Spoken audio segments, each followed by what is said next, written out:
Acme is a very small community. Everybody knows each other. Have a good day. See you. Take care.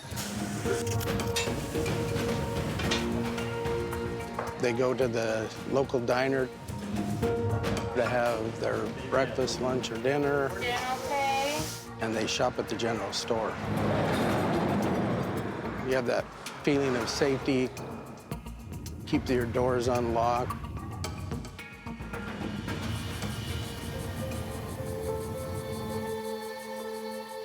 On November 24th, 1989, Mandy Stavik went out running with her dog. The dog had returned, but she hadn't. And when she didn't come back, I panicked. There was a massive hunt for her.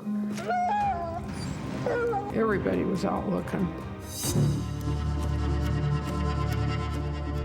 It was 3 days later when we found her. This is the South Fork of the Nooksack River. She was just floating lightly.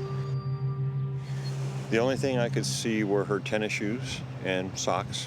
When I rolled her over, it was kind of a real shock to me because she looked like my daughter. And people would say to me, "Oh, you're so strong." Oh, yeah, right. You can't be strong through something like that. It just rips you to pieces.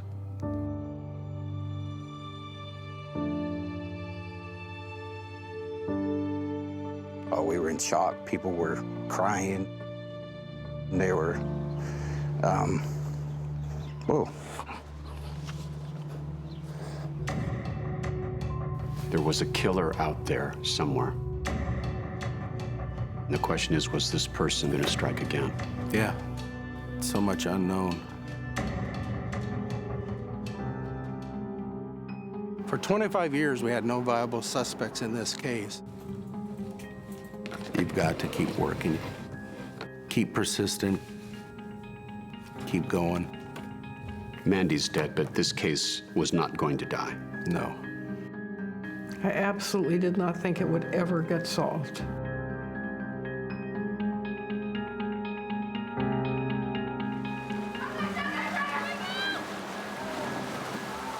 Amazingly enough, it was two women talking in a water park that gave us the break in this case. One of the moms brought her name up. I just kind of turned to Merrill Lee and said, well, I am sure I know who killed her. And turned to her and I said, oh, I do too.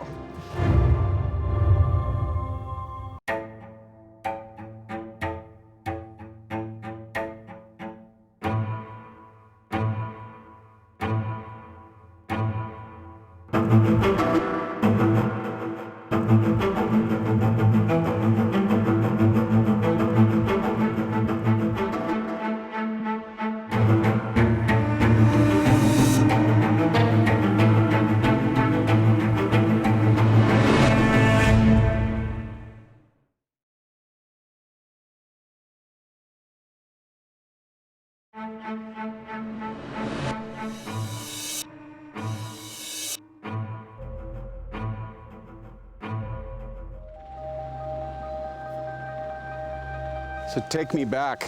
It's November 27th, 1989. Where are we right now? We're upstream from where I recovered her. It's a solemn place for you, isn't it? It is. It really does. Back then, Detective Ron Peterson led the search team for Mandy Stavik, moving upriver in his Zodiac boat. We came around the corner and we got out of the main river and into the little side channel, and I could see pink, something pink.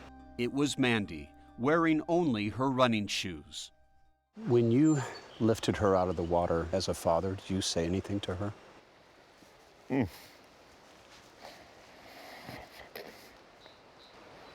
You're the first person that asked that.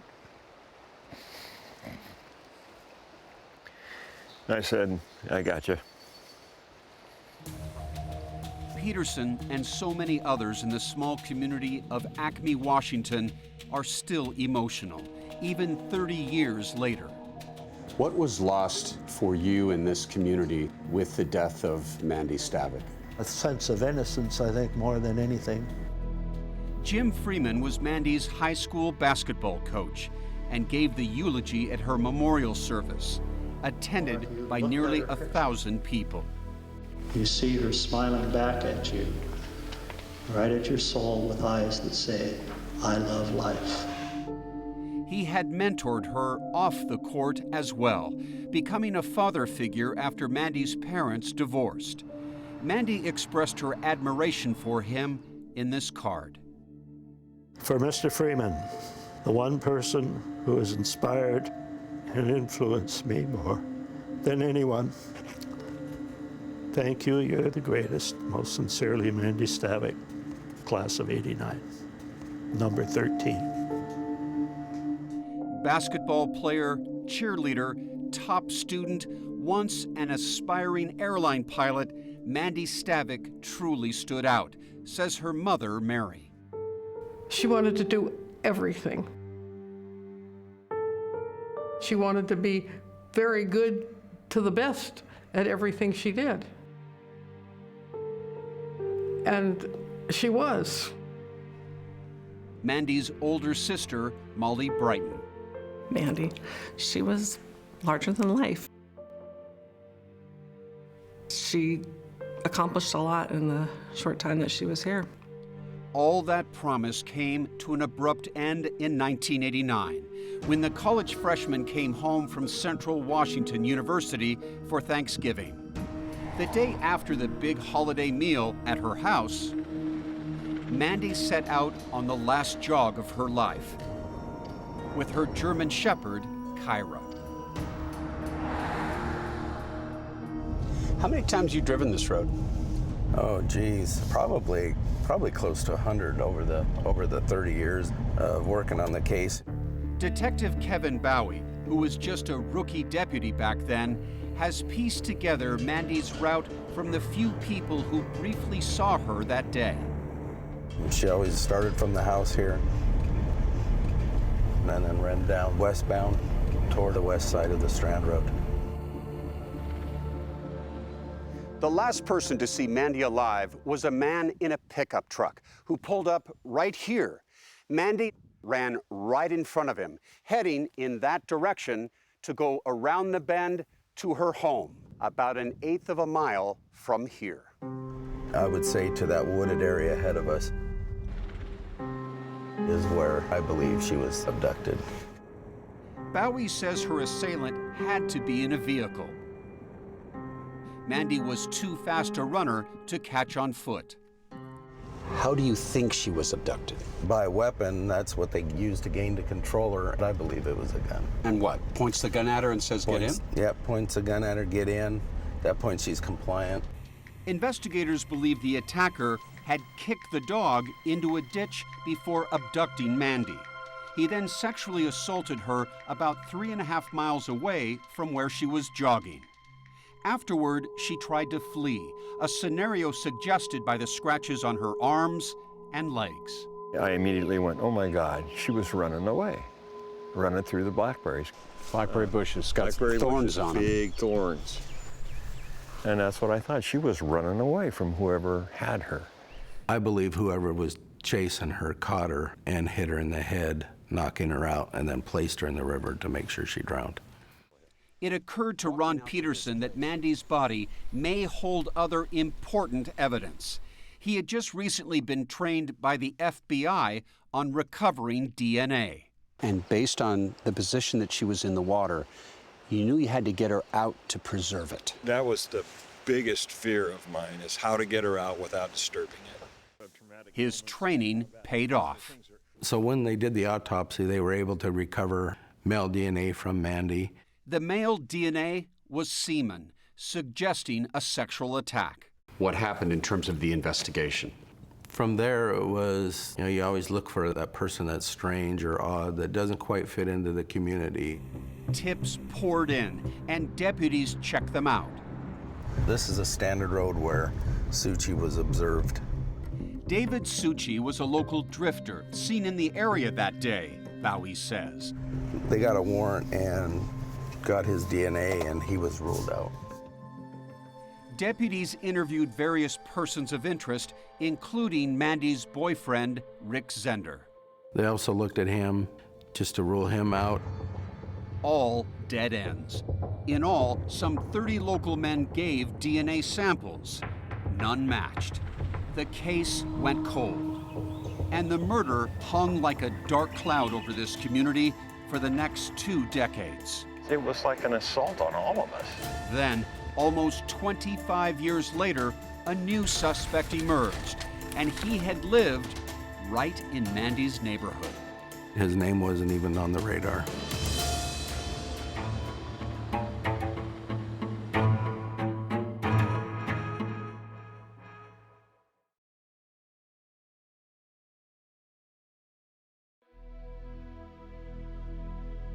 I don't know what it was about her. I'm just an ordinary person. I don't know how I managed to have that child. Mary Stavik spent years haunted by the murder of her daughter Mandy and the lack of progress in the case.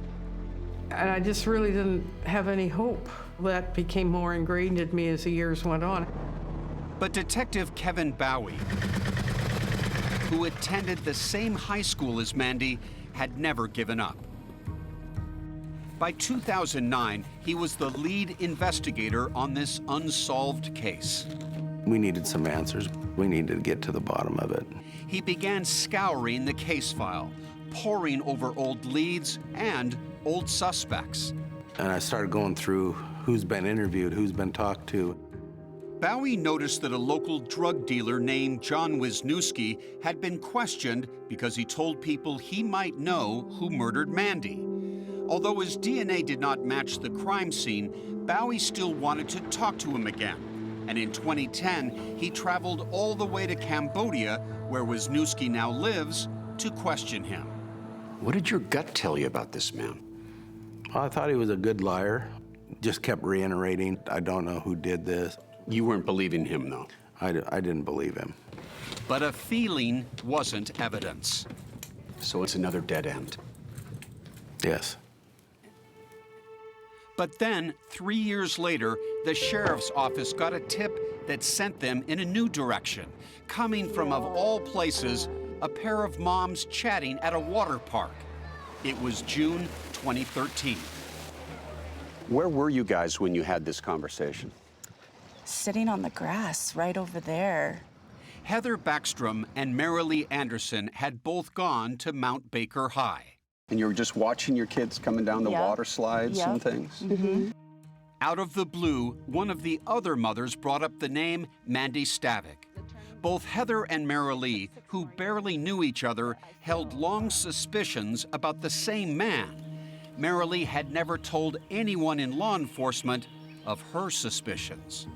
I really wasn't ready because we are in a small town, and to accuse someone of something that we don't know for sure is a little scary. Heather also never discussed her concerns with anyone in the area. No friend or family in the community that I lived in because of the weight of that. But talking to each other here in this water park decades later, they finally felt compelled to say his name out loud. And I just said that I knew that it was Tim Bass. Timothy Bass had gone to Mount Baker High too. Why did you say Tim Bass? I thought it was Tim Bass because of the experiences that I had had with him in the past. Disturbing experience. Very disturbing, yes. As it turns out, both women had experienced creepy run-ins with him and began exchanging stories. I'm probably 15, and he was in his 20s. It was after a softball game in the summer of 1989, a few months before Mandy's murder. We decided, a bunch of us, to go to Dairy Queen. She says they all piled into a friend's truck, including Tim Bass, who was sitting next to her. He would talk about my eyes, that my eyes were beautiful. Then he took like a pen out of the cup holder and would like start rubbing it along my knees because I was wearing cut-off sweatpants. You must have been scared. You're 15 years old. Yeah, I was very nervous. Hearing Heather's story, Marilee told her own, which was far more chilling. Back in July 1991, she was at home one night with her young son when she heard a knock on the door. So I opened the door, and there's Tim Bass at the door. And he asks if he can use the phone because he had been hunting all day and wanted to use the phone to call his wife. When she handed him the phone, he started dialing, but something wasn't right.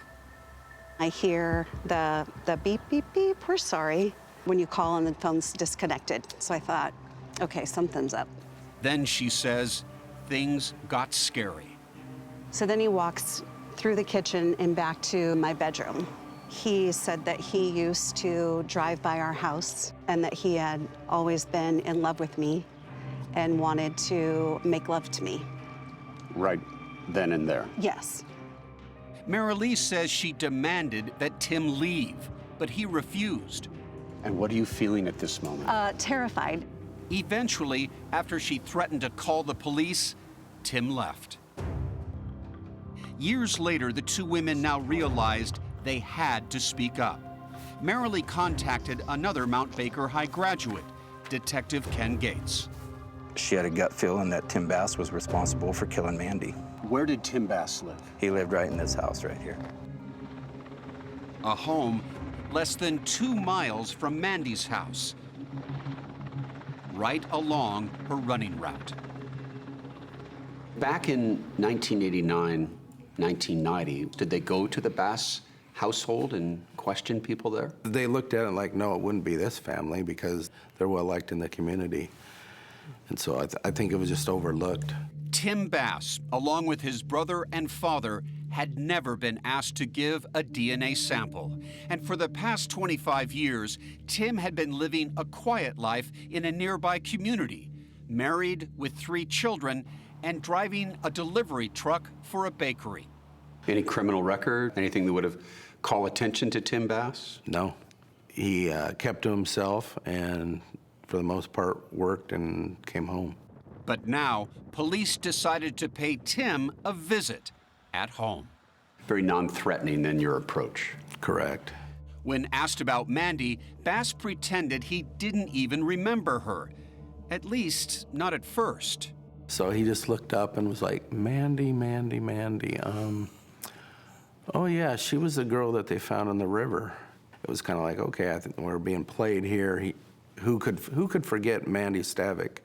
Police asked Bass for a saliva sample to get his DNA. And at that point he goes, well, I don't want to give my DNA. I watch those crime shows. I see how many people go to prison because they've given DNA. So they tried a new plan. At this point, we decided we need to get a surveillance team on him and follow him on his route. They followed Tim Bass all night long on his bakery delivery route. Police were hoping Bass would throw away an item with DNA on it, but no luck. The investigation stalled yet again until police received an unexpected helping hand. I wasn't really going to take no for an answer. I'm going to find something. I'm going to get you something.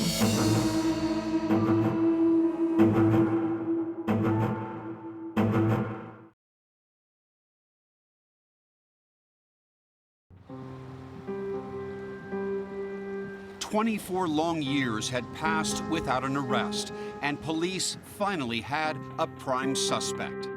Back in 1989, Tim Bass lived down the road from Mandy Stavik, and she often jogged past his house on her regular running route, which is how he fixated on her, police believe. If Tim Bass sitting in his home was looking out the window, could he have seen Mandy running by? Easily.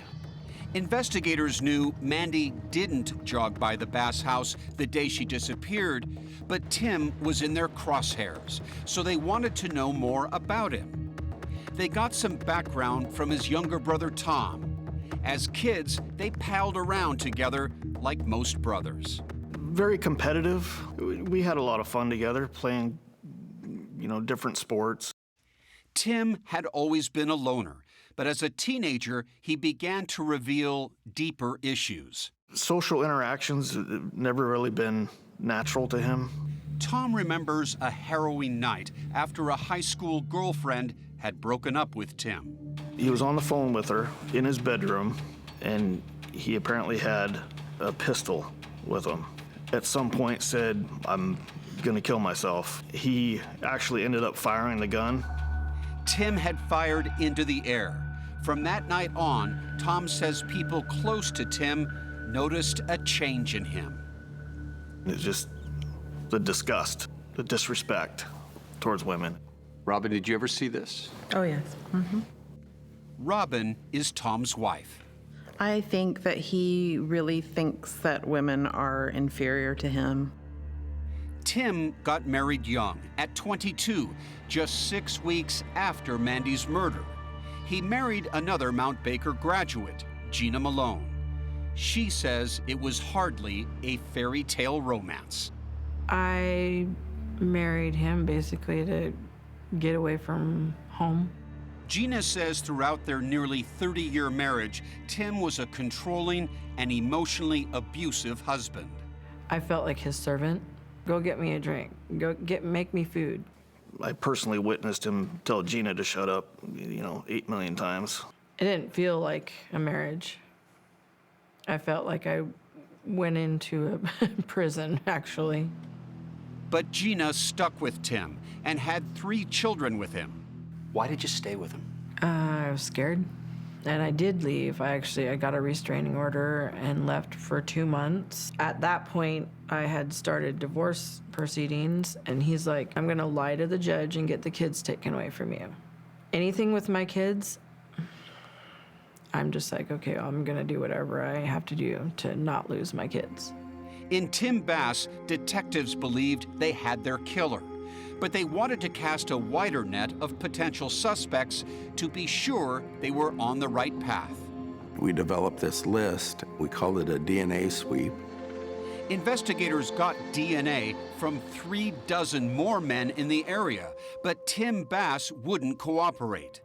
So cops called the bakery where Tim worked and spoke with his boss, Kim Wagner. The Tim Bass I knew, he was different. I don't know, he was weird. How was he weird, though? You just never knew what Tim was gonna be at work that day. The smallest thing would anger him.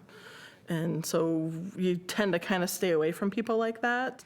And Kim says she experienced Tim's low regard for women. He never called me Kim. He always called me woman. Woman. And, which, whatever. As Kim chatted with investigators, she realized they were looking at the Mandy Stavik murder and figured out what they were really after. Kim said, "Well, you guys want DNA, don't you?" And I said, "Well, yes." And she says, "I can get it for you." At this point, I'm thinking, I'm working with somebody that potentially did this to Mandy, and I gotta know. She kept an eye on Tim day after day, watching if he discarded anything that might have his saliva on it. You'd empty the garbage so it would be empty. Yeah. In case he dropped a cup or a bottle. Yeah, well, a cup, yeah. It took 3 long months, and then, finally, she saw him throw away a plastic cup, and later, a Coke can. And I just stood there and went, oh, shit, it's game time. I'm like, this is jackpot. And so this time my heart was like, oh, I was dying because there was a lot of people around. So I grabbed it, and then I was like, I threw it in my desk drawer. And then she gave it to police. My gut said it was him. My heart said it wasn't, because I just didn't really want to think that we were all betrayed. So about 3 months later, we got the results from the state crime lab. And Katie from the crime lab says, "Kevin, we've got a match." You hear those words. What was that moment like?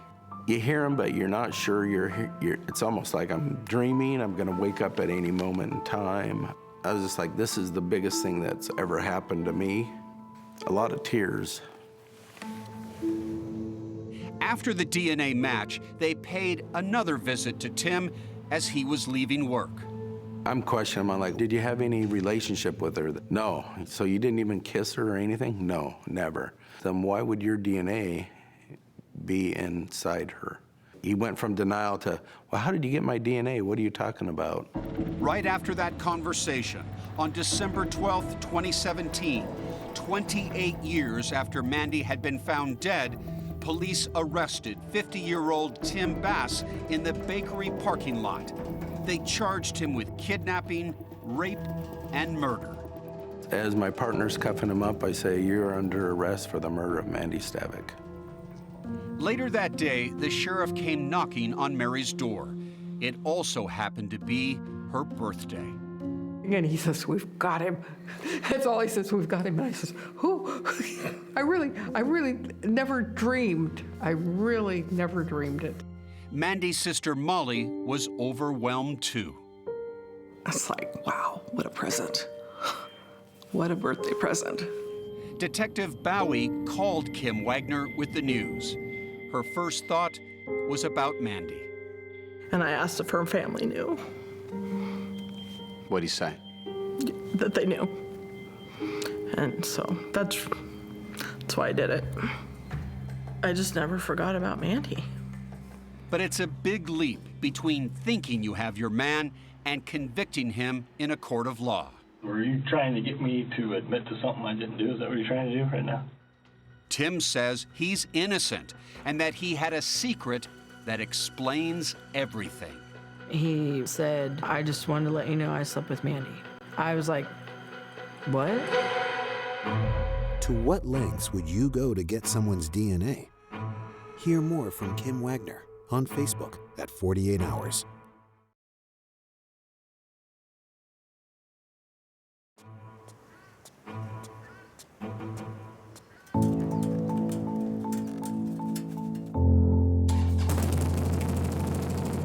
For prosecutor Dave McEachran, it's been a long road to justice. She was such a good kid. And it just shouldn't have happened. Just shouldn't have happened at all. McEachran was 44 when Mandy Stavik was murdered.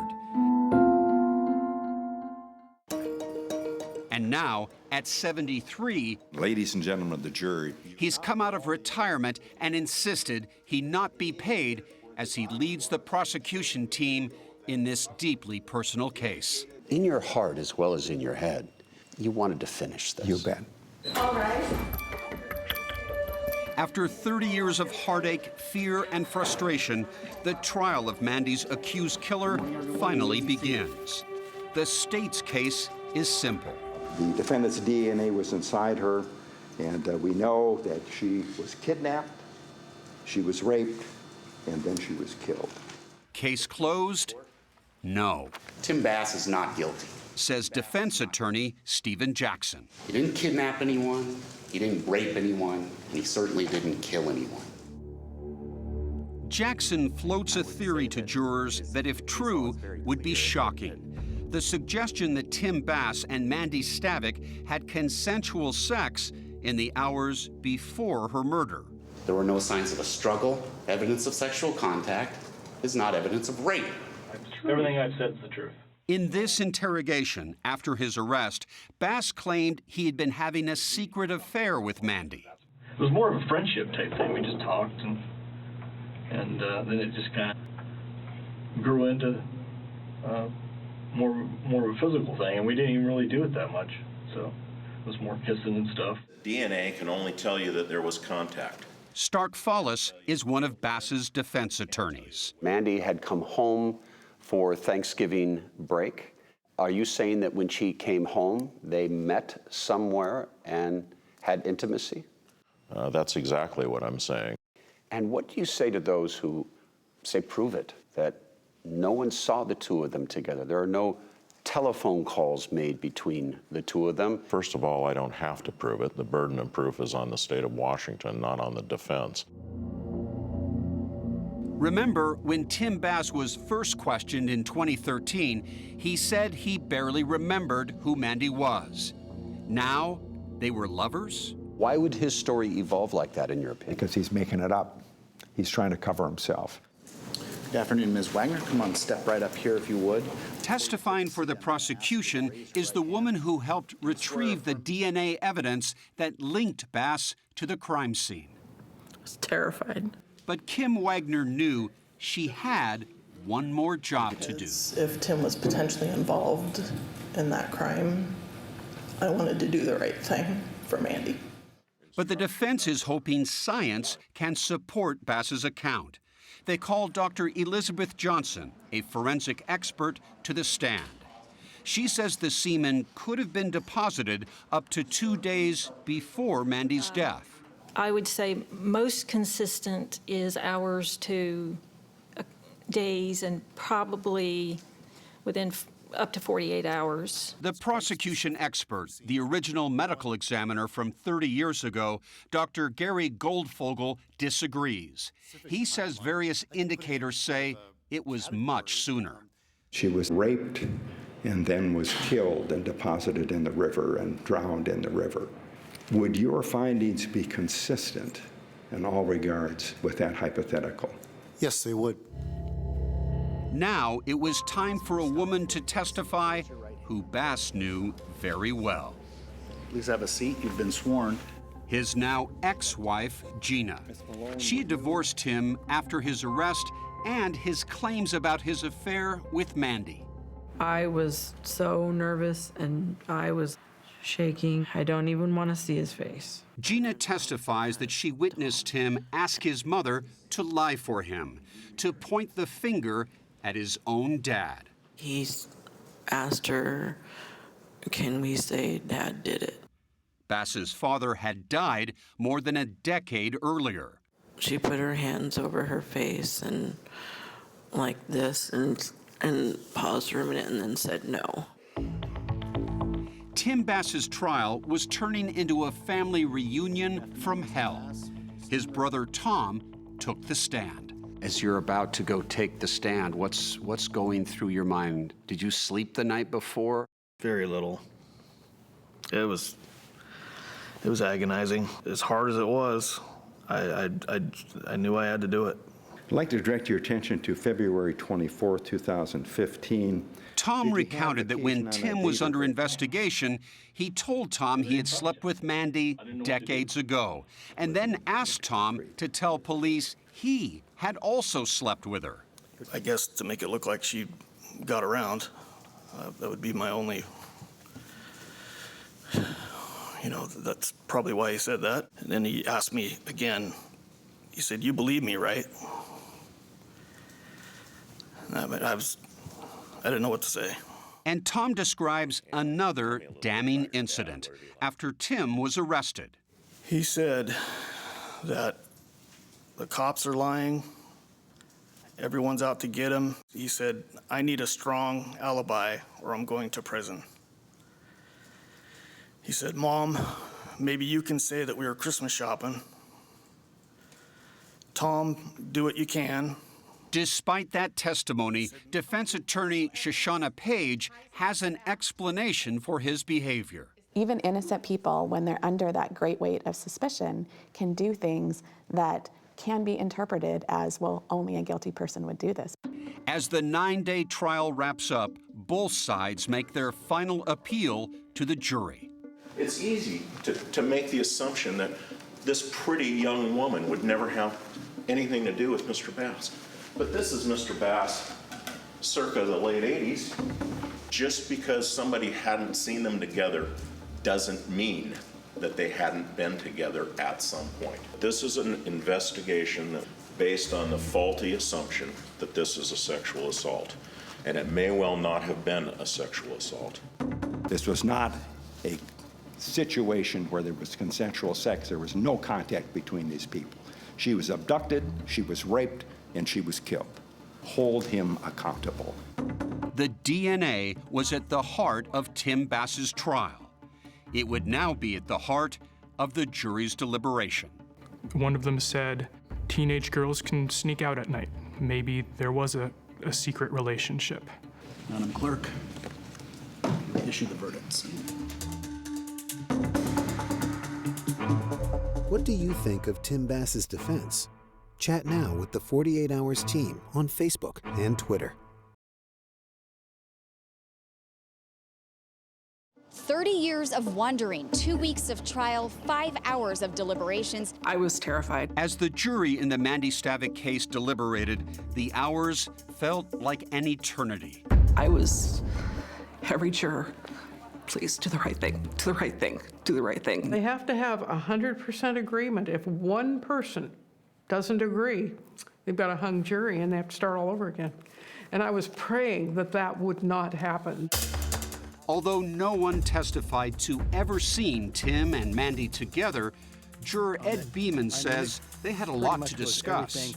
When we go in and deliberate, we had to turn in to be investigators and attorneys too, and we went through everything. We had posters on the wall and maps, and we went through everything just like the attorneys did. Juror Jay Van Mersbergen. Maybe a quarter of the people tied up on whether or not there might be reasonable doubt. Deliberations lasted a little over a day. Madam Clerk, issue the verdicts. 29 years and 6 months to the day had passed since Mandy Stavik was killed. Would her family and friends finally get justice? We, the jury, find the defendant, Timothy Forrest Bass, guilty of murder, rape, and kidnapping. It was such a relief. It was such a relief. For you, that moment when you're seeing the family embrace and the tears, did you think this is what justice looks like? Yeah, at that point, I thought, this is why we do what we do. The harm that this caused is incalculable. He has finally received justice. And to me, it can't be enough time. He should never get out. 6 weeks later, it was time for sentencing. My family will never be healed, never be normal. Mary and Molly were too emotional to speak, so Molly's husband, Mike Brighton, spoke for them. Timothy Forrest Bass must never be allowed to walk the earth as a free person. Never, ever. The defendant's mother would like to address the court. Then it was the Bass family's turn to speak. Tim's mom, Sandra Bass, insisted that her son never tried to blame his father for Mandy's death. That is totally false. I do know my son is not guilty of this crime. Then, if you would like the opportunity, now is the time. I will. Convicted murderer Tim Bass, whose DNA had sealed his fate, spoke in court for the first time. I would first like to say that I'm 100% innocent of this crime. Furthermore, I don't believe I received a fair trial. In saying that, though, the better man in me says I should say very little today. I give this day to the Stavik family. Unswayed, the judge sentenced Bass to the maximum sentence, nearly 27 years. He couldn't get life because prosecutors did not charge him with premeditated murder. They were not sure they could convict him of that charge. For 30 years, you have lived free from the responsibility for your acts. But that life has been a lie, and tragically it has caught your family, your mother, your brother, your ex-wife, and your children in its web. Tim says he's an innocent man. What do you say? Guilty as hell. I lived in prison for 28 years with him, and now it's his turn. For Mary, who once thought she'd never see justice, Bass's sentence gave her some solace. Definitely closure, I feel. After all, they've got the guy that did it. He'll spend enough years in jail, so if he ever does get out, his life will be practically over. Tom Bass now wonders if his brother considered other killings, possibly even Heather or Mara Lee. I think potentially more could have been his next victims. You sometimes think we're lucky to be alive? Yep. Heather and Mara Lee are proud of their roles in putting Tim Bass away. In the end, three women's word or experiences are what took him down, and I love that. Kim Wagner, part of that trio of women, credits Mandy's hometown, Acme. It really took a village. It took a whole community. The sheriff's office never gave up on Mandy. we got the right guy. Sorry. I guess the community could feel safe and be whole again. And I'd hoped at that point the family could heal. In some ways, you could be whole again too, right? Yeah.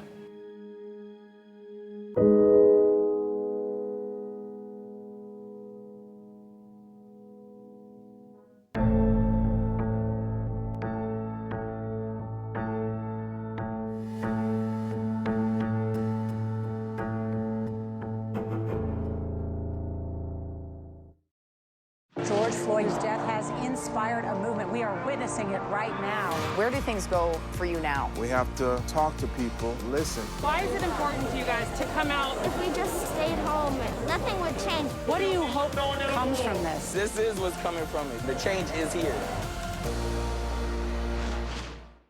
CBS News, original reporting.